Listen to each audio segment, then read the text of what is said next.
What's up, guys? The Sekiro Boss Rush DLC is finally here. I just wanted to show you, I'm still going to put out my Bloodborne videos tonight, but I just wanted to show you guys of me taking on the Inner Genichiro, which is basically regular Genichiro, except he has slashes that are much more difficult to block. So that first one, that very first one that he comes out and throws, it's a little tricky to get the timing, but you want to hit L1, the one you did right there, you want to hit L1 twice fairly quickly, pause for a second, and then hit it a third time.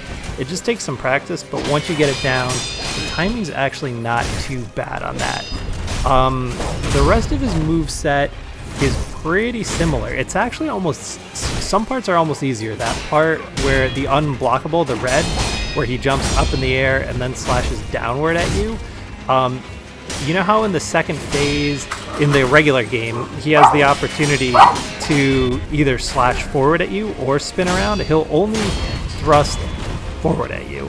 So you could always just hit circle to Mikiri counter that, and then usually I like to go with the Ichimonji double to stagger him. Yeah, see that one? I kind of got hit a little bit there, but it just takes some time getting the timing down. You can see now you could leave notes more or less. I don't think they call them notes per se, but you can leave you know, just like in Bloodborne and the Dark Souls games, you can leave messages and phantoms. So that's kind of cool. I haven't really played around with those yet. I just spent my time trying to beat Inner Genichiro. You unlock him through the gauntlet challenges, which I beat Gyobu and Lady Butterfly.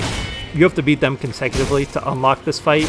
The gauntlet is them two, and then Genichiro third. But I wanted to figure out how to beat him just on his own, you know, first, instead of having to face Lady Butterfly and Gyobu back to back, and then get to him, and then I have to start all over every single time, because that'd be a massive pain in the butt. But yeah, it took me maybe, I mean, I'm just kind of okay at Sekiro, so it took me a couple hours to figure out Genichiro, but we took out his first circle. He's still going to only have 3 phases. See, that attack also is a really good opportunity to heal. Like, if you block those 3 swipes consecutively, that's a really good time to take a heal break. You'll have time instead of just charging at him. I notice he stumbles sometimes in this phase. Yeah, there. Come on, Tomoe. Where are you, Tomoe? And then the third phase, so this took me a few tries because I couldn't really figure out what was happening at first. Like, I thought I beat him, and then I was like, what?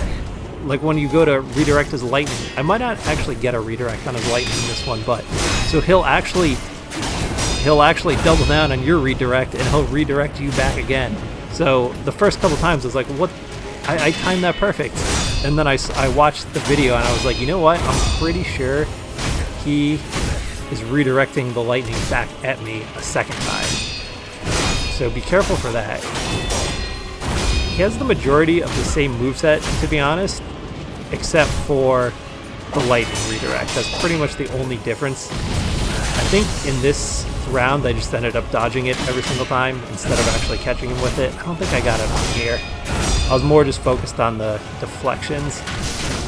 Yeah, I got hit with there. Got real lucky there. Yeah, I got super lucky here. I should have been Mikiri countering that, but I started to panic a little bit at this point. I definitely got lucky on a few of these. This is probably my least clean run. This is honestly probably one of my least clean runs that I had, but you know what? A win's a win. We'll take the W. I'd like to try to get maybe a cleaner run in and get some of the gauntlets done, maybe throughout the weekend. So we'll see how those end up going. If there's any, I'm definitely, like I said, I'm still gonna, yeah, man, I got hit so much in this third round. Now that I'm watching this back again, this was my first time beating him, but I definitely like to get a way cleaner run than this in. But there you go, Genichiro, Inner Genichiro of Tomoe. You can go ahead and eat some. I couldn't remember. I haven't played this game for a while, so I couldn't remember exactly what the ending looked like. I thought for a split second there was going to be even a 4th phase on top of that, which I don't know whether I would have thought that was cool or not at this point with how long he took to beat. But I'm definitely going to make my way. There's 3 gauntlets that they have listed anyway, and one of them is like, it's Emma and then Ishin from the Shora ending, and then Demon of Hatred right after. And that's going to be tough. That's going to be really tough, beating Ishin, beating the Shora ending Ishin, and Demon of Hatred in back-to-back fights. You can rest if you want and regain all your items and your health in between fights, but if you notice too, there's no resurrection in this. You just have your one health, your one life. So anyway, it was a lot of fun facing a different version of Genichiro. Like I said, if there's any interest, I'll post a couple more of these. I'll keep doing the Bloodborne videos, but I'll post a couple more of these as well, because they're a lot of fun to just keep doing. I'm so glad that Sekiro has a boss rush mode.